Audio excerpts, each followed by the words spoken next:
오늘 본문의 말씀을 다시 한 번 더 읽어드릴게요. 그 본문은 킹 제임스 버전 흥정역이라고 하는 찬송의 성경의 구절입니다. 갑자기 하늘의 군대의 무리가 그 천사와 함께하며 하나님을 찬양하여 이르되 가장 높은 곳에서는 하나님께 영광이요 땅에서는 평화와 사람들을 향한 선하신 뜻이로다 하니라. 아멘. 두 본문을 보면 말씀이 약간 다른 것을 볼 수가 있습니다. 오늘 본문, 우리들이 읽은 본문 말씀에는 천사들이 찬양을 합니다. 그런데 그 내용은 그렇습니다. 두 가지로 분리됩니다. 지극히 높은 곳에서는 누구에게 영광이요? 하나님께 영광이요. 그리고 땅에서는 하나님이 기뻐하신 사람들 중에 뭐라고요? 평화로다라고 이야기하고 있습니다. 즉 하늘과 땅으로 이야기하고 있습니다. 그런데 킹 제임스 버전이라고 하는 이 책에서는 세 곳으로 구분을 합니다. 먼저는 하나님께 영광 똑같습니다. 두 번째, 땅에서는 평화라고 이야기합니다. 그런데 거기에 하나가 더 추가가 됩니다. 그것이 무엇이냐면 우리 사람들을 향한 선하신 뜻이다라고 이야기를 하고 있습니다. 오늘 본문에는 하나님이 기뻐하신 사람들 중에 평화다라고 이야기를 하고 있지만 킹 제임스 버전에서는 뭐라고 이야기하고 있다고요? 사람들에게 하나님을 향하신 선한 뜻이 있다, 선한 뜻이다라고 그렇게 찬양을 하고 있습니다. 세 곳으로 이야기하고 있습니다. 이렇게 찬양을 하고 있는데요. 여러분들은 이렇게 찬양을 하는데 여러분들 어떤 찬양을 하시겠습니까?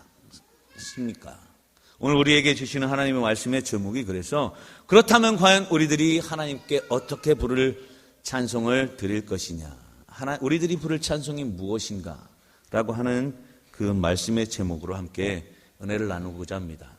오늘 본문에 그런 말씀이 있습니다. 하나님이 기뻐하신 사람들. 이 말의 뜻은, 원뜻은 이것입니다. 하나님의 은혜를 입은 사람들. 저나 여러분이 다 하나님께 모두가 은혜를 받은 사람인 줄로 믿습니다. 그 사람들이 모여서 함께 하나님을 영화롭게 하고 하나님 앞에 예배를 드리고 있습니다. 누구 하나 하나님 앞에 잘난 것 있을까요? 없을까요? 없습니다. 내세울 거 있을까요? 없을까요? 없습니다. 천국은 어린아이와 같지 아니하면 들어갈 수가 없다고 하였습니다. 오늘 아이들도 있습니다. 제가 가르치는 유치부도 있고요. 다 유치부에서부터 작년부, 노년부까지, 실버대학까지 다 있습니다. 이 자리가 하나님을 찬양하는, 기쁨으로 찬양하는 그 자리인데, 그렇다면 우리들이 어떤 찬송을 부를 것이냐? 첫 번째는요, 하나님께서 우리를 부르셨습니다. 불러주셨기에 이 자리에 있습니다. 그래서 불러주심에 감사의 찬송을 불러야 한다라고 하는 겁니다. 예수님 이 땅에 오셨습니다. 감사하지 않을 수가 없습니다. 예수님 이 땅에 오셨습니다. 정말 기뻐하지 않을 수가 없습니다. 왜요? 우리의 죄를 위해서, 대신 십자가에 달려 돌아가시기 위해서 이 땅에 오신 것입니다. 하나님이신 분이 인카네이션 하셔서 육신이 되셔서 우리 가운데 오셨습니다. 그러니 어찌 감사하지 않을 수가 있겠습니까? 우리의 온 마음과 뜻과 정성을 다해서 하나님을 향한 감사의 찬송을 드릴 수 있는, 그 불러주심의 감사의 찬송을 들을 수 있는 우리 성민교회 권속들 될 수 있기를 바랍니다. 두 번째는요, 하나님께서 우리를 불러주셨습니다. 그리고 어떻게 하셨을까요? 세워주셨습니다. 무엇으로 세워주셨습니까? 하나님의 자녀로 세워주셨습니다. 그렇게 하나님께서 자녀로 세워주셨습니다. 그런 세움에 어떤 찬송을 드리면 될까요? 우리가 자녀로 세워주셨으니까 주님 앞에 우리가 드릴 것이 무엇이 있겠습니까? 헌신입니다. 하나님 앞에 헌신의 찬송을 드릴 수 있는 우리 권속들 될 수 있기를 주님 안에 축복합니다. 얼마나 감사합니까? 보잘것없는 저희들 세워서, 불러서 저희들을 세워주셨습니다. 그냥 세운 게 아니에요. 우리를 태초부터 알고 계셨습니다. 우리가 뱃속에, 어머니 뱃속에 조성될 때 그 전에 우리 하나님께서는 이미 하나님의 자녀로 여러분들을 세우신 줄을 믿습니다. 그래서 불러서 세워주셨어요. 이 자리까지 오게 하셨습니다. 그러니 내가 주님 앞에 할 수 있는 게 무엇이겠습니까? 맡은 자에 구할 것은 충성이라고 하셨습니다. 우리가 충성하며 하나님 앞에 어떻게 하는 것? 헌신하는 것. 이것이 주님 앞에 드려야 할 두 번째 찬송인 줄로 믿습니다. 이제 마지막으로 찬송이 있습니다. 무슨 찬송을 부를까요? 하나님께서 우리를 불러주셨어요. 이제는 세우셨습니다. 그 다음엔 어떻게 하실까요? 너희들 이 안에만 머무르라 하실까요? 교회 안에, 예배당 안에만 머물러라 하실까요? 어떻게 하실까요? 아닙니다. 세상으로 보내십니다. 즉 보냄에 있어서 우리에게 영광의 찬송을 하나님 앞에 돌려야 한다라고 하는 겁니다. 우리가 가는 곳곳마다 그리스도의 향기로, 그리스도의 계절로 바뀔 수 있게 하나님 앞에 영광을 돌릴 수 있는 그런 하나님의 사람으로 세워져야 한다라고 하는 겁니다. 그래서 우리를 하나님께서 불러서 세워서 보내셨기에 그 보내신 그 자리가 하나님 앞에 무엇이 되어야 된다고요? 영광이 되어야 된다라고 하는 겁니다. 죄송합니다. 손가락질이 아니라 하나님 앞에 하나님의 백성이라더니 다르구나라고 하는 그런 하나님 앞에 영광 돌림의 모습이 우리 안에 있어야 된다라고 하는 것입니다. 여러분, 우리의 삶에 있어서 인생의 목적이 무엇이라고 생각하십니까? 분명히 다 배우셨을 거예요. 우리가 불렀습니다. 찬양 가운데도 예배 시작하면서 뭐예요? 우리가 삶을 살아가는 제1의 목적은 하나님 앞에 기쁨이 되는 것, 하나님을 기쁘시게 하는 것, 그리고 영원토록 영화롭게 하는 것, 영광이 되는 것, 그것이 바로 우리의 인생의 목적입니다. 내 기쁨이 아니고, 내 자랑이 아니고, 내 영광이 아니고, 내 중심이 아니고, 누구 중심이요? 하나님 중심의 삶을 살아가는 것, 그것이 바로 우리 인생의 목적이다라고 하는 겁니다. 그렇다고 우리가 죄인이라고 웅크려들고 인상 쓰고 찌푸리고 그렇게 살아가야 될까요? 아닙니다. 우리가 하나님 앞에 영광을 돌리듯 우리도 또한 영광의 자녀입니다. 그러기에 어떻게 살아갈까요? 기쁘고 감사하며 즐겁게. 이왕이면 어떻게 해요? 늘 웃으며.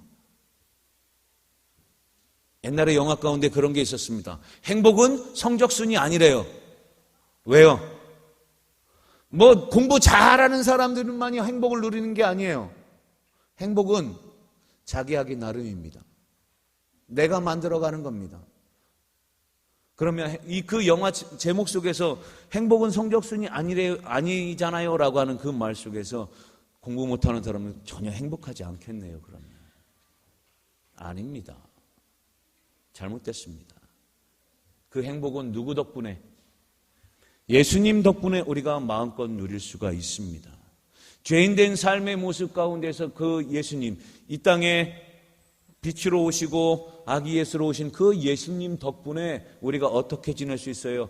죄와 사망의 그늘에서 벗어나서 하나님의 영광의 자리에 오를 수 있고요. 하나님의 참 아들, 참 자녀가 될 수 있습니다. 하나님의 자녀된 저희들에게 슬픔과 그리고 짜증과 눈물과 이런 게 무엇이 필요하겠습니까? 오히려 하나님의 자녀된 자들이기에 영광과 기쁨과 행복과 감사와 늘 좋은 긍정의 모습들만 있어야 되지 않을까요? 그래서 마지막으로 우리가 하나님께 드릴 찬송이 뭐라고요? 보내신 하나님의 그 은혜에 감사하는 영광의 찬송을 드려라라고 하는 것입니다. 우리는 보냄받은 무리인 줄로 믿습니다. 머무르는 사람들이 아닙니다. 머무르는 것은요, 그 안으로 들어오려고 하는 것은 구약적인 모습입니다. 성경학적으로 구약의 모습 가운데서는 하나님의 백성이 되기 위해서는 어떻게 됐을까요? 그 이스라엘 백성의 공동체 그 무리 안으로 들어와야만 구원을 받을 수 있었습니다. 그러나 예수님 이 땅 가운데 성육신 하셔서 인간의 낮고 천한 인간의 모습으로 오신 다음에는 우리가 그 예수님의 사랑에 힘입어 어떻게 될까요? 보내어진 무리입니다. 예수님도 둘씩 세상 가운데 보내셨습니다. 너희들끼리만이 아니라 하나님의 선택하신 사람들을 어떻게 하라? 불러 세워라. 너희는 가서 모든 족속으로 제자를 삼아 아버지와 아들과 성령의 이름으로 세례를 주고 내가 너희에게 분부한 모든 것을 가르쳐 어떻게 하라? 지키게 하라 라고 가르쳐 주셨습니다. 그래서 교회는 에클레시아, 보내어진 무리, 보냄받은 무리라고 하는 뜻이 있습니다. 머무르는 사람 아니에요. 세상 가운데서 우리가 어떻게 해요? 하나님의 백성처럼 살아가야 된다라고 하는 것입니다. 그게 바로 우리가 영광의 찬송을 드리는 그 모습입니다. 인상 찌푸리거나 한숨 짓거나 아니면 슬프거나 이런 모습도 물론 있어야 하겠지만 그보다는 더 예수님 우리와 함께 하시고 예수님 이 땅에 나 때문에 오셨다는 그 모습, 나를 위해 십자가에 달려 돌아가신 그 은혜로 말미암아 오히려 감사와 영광과 찬송과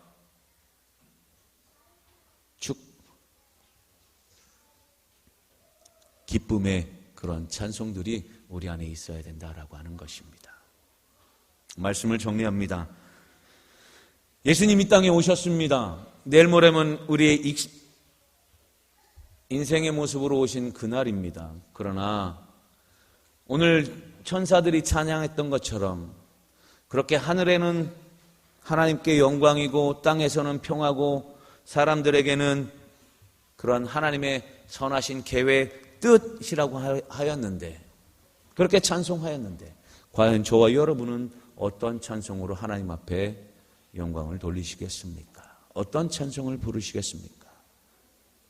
오늘 아이들, 우리 유치부 아이들부터 우리 자치기관에까지 하나님 앞에 찬양을, 하나님 그 성탄 축하의 발표를 하면서 그 모습 가운데 함께 투영되셔서 기뻐하시고 즐거워하시며 거기에 함께 동화되어져 가는, 그래서 하나님을 높이 찬송하는 귀한 시간들이 되실 수 있기를 주님 앞에 축복합니다. 기도하겠습니다. 사랑이 많으신 아버지 하나님, 은혜를 감사를 드립니다. 그렇습니다. 하나님, 우리는 하나님 앞에 은혜를 받은 하나님의 거룩하신 자녀들입니다. 이 땅에 아기 예수로 오신 그 예수님, 그 희생, 그 사랑을 생각하며 과연 우리들은 주님 앞에 어떤 찬송을 드려야 하겠습니까? 부르심의 감사의 찬송, 세우심의 헌신의 찬송, 세상 가운데 보내심의 영광의 찬송을 주님 앞에 기쁨으로 올려드릴 수 있는 우리 성민의 모든 권속들 될 수 있도록 하나님 인도하여 주옵소서. 오늘 또한 아버지 하나님 성탄 축하 발표회로 하나님 앞에 영광을 돌리고자 합니다. 그 가운데 하나님 주의 영으로 함께 하셔서 함께 기뻐해 주시고 함께 그 모습을 보면서 하나님 우리들의 그 열심에 하나님의 기쁨이 되게 하옵소서. 예수님의 이름으로 기도하옵나이다. 아멘.